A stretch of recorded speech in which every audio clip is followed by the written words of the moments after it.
जाऊंगा जी आपके पास। इस बीच एक बड़ी खबर है लाहौर से आ रही है, जहां पर लाहौर में शहबाज शरीफ के घर के पास एक ड्रोन गिरा है।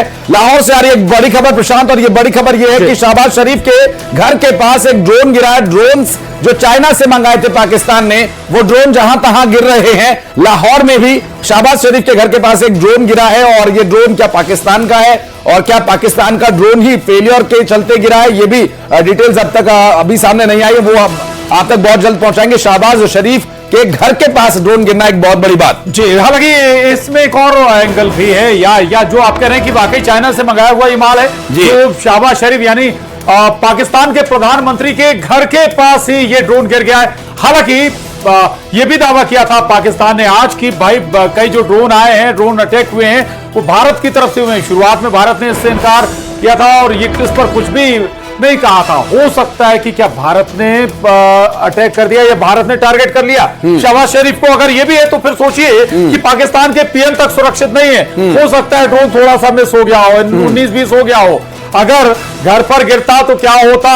पाकिस्तान के प्रधानमंत्री भी यहाँ सुरक्षित नहीं है। लाहौर से खबर है, लाहौर में शहबाज शरीफ के घर के बाहर एक ड्रोन गिरा है। वो ड्रोन किसका है, कहां से आया, पाकिस्तान का ड्रोन है या फिर भारत का भेजा हुआ ड्रोन है, ये अभी तस्वीर साफ नहीं है। लेकिन ये बताता है कि भाई आपके यहां कोई सुरक्षित नहीं है, यानी कि मतलब सेना का कोई बेस सुरक्षित नहीं है, सेना के कोई ठिकाने सुरक्षित नहीं है, और आपके जो लीडर हैं जो आदेश दे रहे हैं जंग में जाने का, वो भी सुरक्षित नहीं है। लेकिन फिर बता दें, भारत सिविलियंस को टारगेट नहीं कर रहा है। निश्चित रूप से प्रशांत, आप जिसका जिक्र कर रहे थे, कुछ एक जो बातें अब तक सामने आई है, मैं जरूर चाहूंगा कि इस बारे में भी चर्चा हो, क्योंकि पाकिस्तान के प्रधानमंत्री यूं भी कभी सुरक्षित नहीं थे। पाकिस्तान की सेना के निशाने पर वो हमेशा से रहे हैं, सत्ता के लिए हमेशा से। अजय जी हमारे साथ जुड़े हैं। अजय जी, अभी यही चर्चा हो रही है कि पाकिस्तान के हुक्मरान वहां की सेना से ही कभी सुरक्षित नहीं थे। भारत से तो वो बहुत दूर की बात है। भारत जिसको टारगेट पर लेना चाहेगा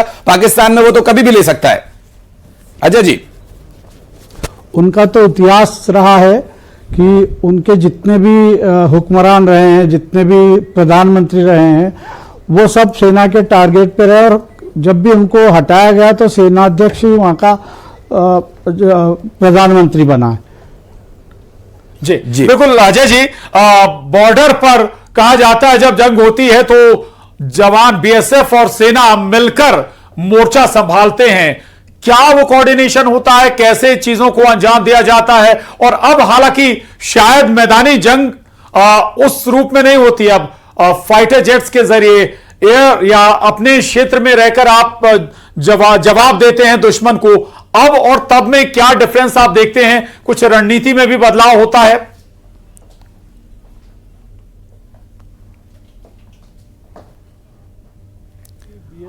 अजय जी, आवाज मिल रही है आपको?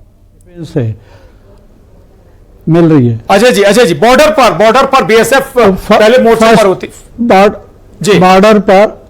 बॉर्डर पर बीएसएफ जो होती है फर्स्ट लाइन ऑफ डिफेंस मानी जाती है, क्योंकि 24 घंटे 12 महीने 365 दिन बॉर्डर की सिक्योरिटी, बॉर्डर की गार्डिंग बॉर्डर सिक्योरिटी फोर्स करती है। और जिनेवा कन्वेंशन के अनुरूप सन 1965 में जब यह समझौता हुआ था कि कोई भी इंटरनेशनल बॉर्डर पर रेगुलर आर्मी नहीं रहेगी जी, तो उस वक्त फिर बीएसएफ का गठन किया गया था। अब रही बात की आर्मी कैसे कोऑर्डिनेट करती है, तो मैं लौटूंगा अजय जी आपके पास। हमारे पास retired general major Rajesh Shahbaz ji जुड़ गए हैं। राजेश जी, बहुत स्वागत है न्यूज़ 18 पर। और जो इस वक्त चर्चा चल रही है, जो परिस्थितियां बनी हुई हैं, एक आम भारतीय नागरिक, एक सैनिक के लिए ये सिचुएशन बहुत समय बाद ऐसी बनी है, लेकिन पाकिस्तान के द्वारा किए गए जो हमले हैं, इनका क्या सिर्फ अब हम अभी जवाब दे रहे हैं या फिर अब युद्ध घोषित कर दिया जाना चाहिए? अभी तो मेरे हिसाब से फिर जवाब दिया जा रहा है जी, क्योंकि अगर आप सीक्वेंस देखें, 6-7 की रात को पहला अटैक किया गया था इंडिया द्वारा, 7 की रात को पाकिस्तान ने अटैक किया और आज हमने उसका जवाब दिया।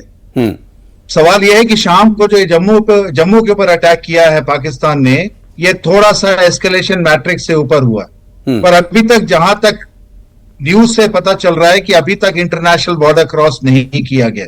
इंडिया ने 4 जेट्स उनके गिराए हैं, आई बिलीव उनके 2 पायलट्स भी पकड़े गए हैं, पर ये जो पायलट्स और जहाज हैं वो बॉर्डर के ऊपर भी उड़ाए जा सकते हैं, और जो पायलट्स हैं वो जब वहां से इजेक्ट करता है एयरक्राफ्ट से तो हवा के से आपके बॉर्डर के अंदर आ सकता है।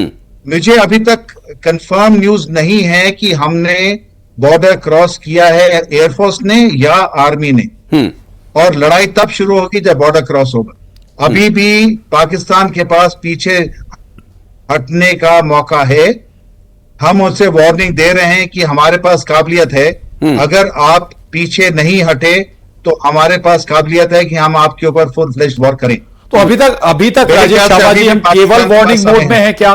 दूसरा ये कि क्या इससे आगे बढ़ने का समय है क्या? भी जिस तरीके से अगर पाकिस्तान संकेत दे रहा है कि हम वॉर में आ चुके हैं और हम उसके लिए तैयार हैं, ये संकेत पाकिस्तान लगातार दे रहा है।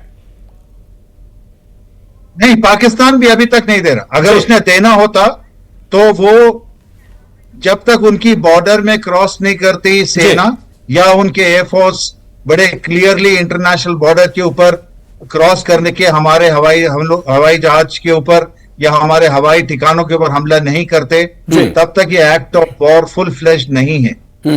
एज ए सेड, अभी तक ये क्लियर नहीं है कि पाकिस्तान फुल फ्लेज्ड वॉर चाहता है या नहीं चाहता है जी, और हम उन्हें आई थिंक मौका दे रहे हैं कि फुल फ्लेज्ड वॉर ना करें तो आपके लिए बेहतर होगा। अभी तक हमने उनके एयरफोर्स मैं लौटूंगा। राजेश जी, अजय जी आप रहिएगा हमारे साथ। जम्मू कश्मीर के